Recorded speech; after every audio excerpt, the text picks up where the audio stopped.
Watere chiro nyakor mgajuang kuonde tiegruok madiere TVETS ojeuni ochak keto maine ya opachgi ne ohala kendo loso omenda manyalo konyogi e tawo chenro maggi. Apisas mag bad migawo matayo tiegruok mag TVETS wacho ni TVETS owinjore oket maino mar neno ni kuonde tiegruok go duto mapacho ka otiyo kamoro achiel kod kembe mag neno ni jopuonjre ni kod nyalo mar chugo tijegi giwegi.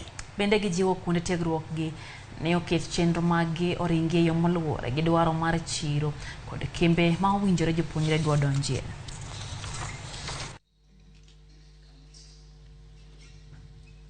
Future is not that we have industry here and the training institutions there.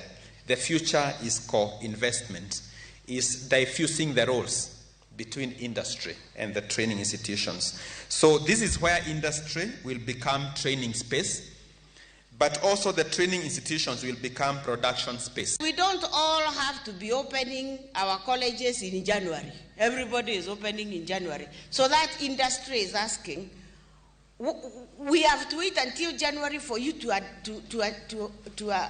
admit students so that they can come into our space in industry. No.